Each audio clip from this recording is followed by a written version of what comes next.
Olá a todos, eu sou Marco Flávio Rezende, professor do Departamento de Economia da UFMG, professor e pesquisador do CEDEPLAR, que é o Centro de Pós-Graduação em Economia e Demografia da UFMG. Fui pesquisador do IPEA em Brasília entre 1996 e 2006. Fiz meu pós-doutorado na Universidade de Cambridge como professor visitante e sou membro do Conselho Regional de Economia de Minas Gerais, que me convidou para falar sobre as medidas requeridas para se combater a crise econômica atual da economia brasileira. Bem, eu acho que tem que ter imediatamente emissão de moeda e de dívida pública para combater a crise. Mas, infelizmente, o governo não está fazendo a primeira delas, que é a emissão de moeda, e a emissão de dívida está vindo a conta-gotas e, portanto, insuficiente para combater a crise econômica. Resultado, essa que vai ser a maior crise da economia brasileira e com desemprego em níveis altíssimos, poderia ser menor, o desemprego poderia ser menor e o sofrimento da população brasileira poderia ser menor. Gostaria de lembrar que a crise não é consequência do isolamento social. A crise é consequência da pandemia. Vários países que fizeram isolamento social mais brando também estão entrando em recessão. A Suécia, que é citada pelo presidente como exemplo de quem não fez isolamento social, também está entrando em recessão e o número de mortes por cada 1.000 habitantes é maior do que o que se verifica nos países vizinhos e similares à Suécia, como Noruega, Finlândia, Dinamarca. Então, é a pandemia que causa a recessão, porque as pessoas com ou sem isolamento social não querem gastar, não querem sair, não querem ir para aglomeração. Bem, por que não pode emitir moeda na visão dos economistas do governo e de outros economistas e até jornalistas econômicos, né? Eles acham que vai gerar inflação. Quando se emite moeda, a gente gera inflação por dois canais, o da demanda e das expectativas. Ora, não há demanda. O problema da crise econômica é exatamente porque as pessoas não estão gastando. Então, por esse canal, não tem jeito de ter inflação. E o das expectativas? Também não. Por quê? Esse canal funciona assim. Quando os empresários acham que vai ter aumento de preços, eles se antecipam e aumentam o próprio preço. Porque eles não querem correr o risco de que seu custo de produção suba na frente do seu preço e ele tenha uma queda de lucro. Então, se todos se antecipam e aumentam o preço porque esperam que vai haver aumento de preço, as expectativas se autorrealizam e a inflação de fato acontece. Só que não há expectativa de aumento de preços. Os empresários estão fazendo redução de preços para poder conseguir vender alguma coisa. Então a recessão, que vai ser a maior da história da economia brasileira, já é a âncora, tanto para a demanda quanto para as expectativas de inflação. Então não há perigo de inflação ao se emitir moeda.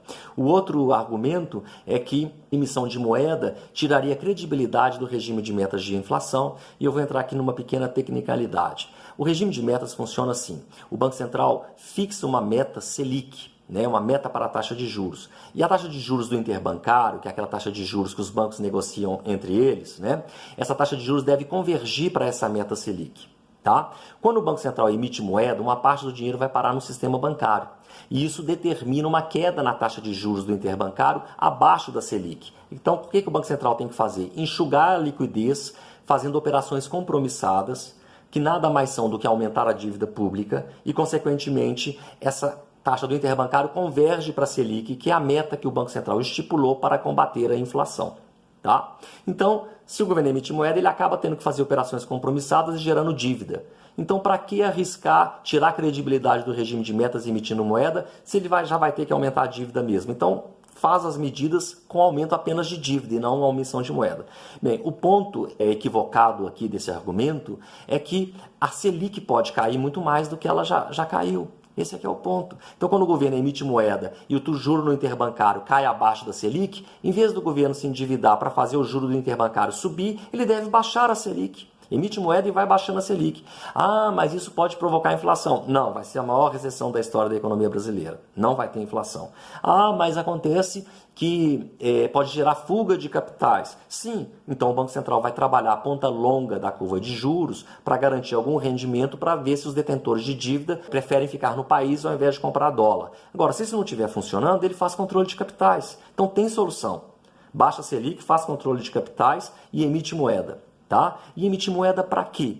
Para colocar na mão de desempregados do setor formal e informal, e não são R$600, é pelo menos um salário mínimo, e não são durante 3 meses, é até meados do ano que vem, pelo menos, e esse dinheiro vai estar girando, vai estar não só permitindo as pessoas sobreviverem, como vai estar fazendo a economia girar, porque elas vão gastar para sobreviver, Então, é um salário mínimo para um contingente muito maior de pessoas, de 80 a 100 milhões, né? E até meados do ano que vem, pelo menos, tá ok? Além disso, o governo tentou uma medida na direção correta, mas fez tudo errado, que é dar crédito para micro, pequenas e médias empresas.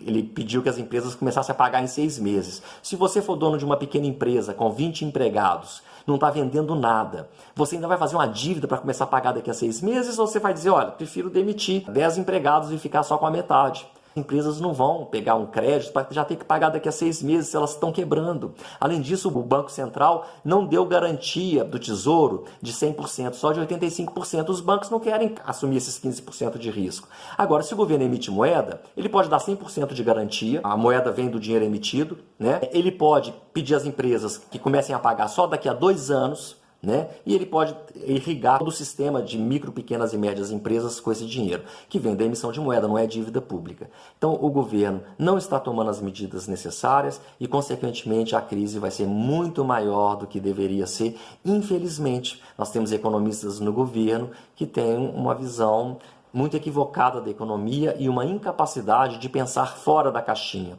né? Quando a situação é extraordinária e requer medidas extraordinárias.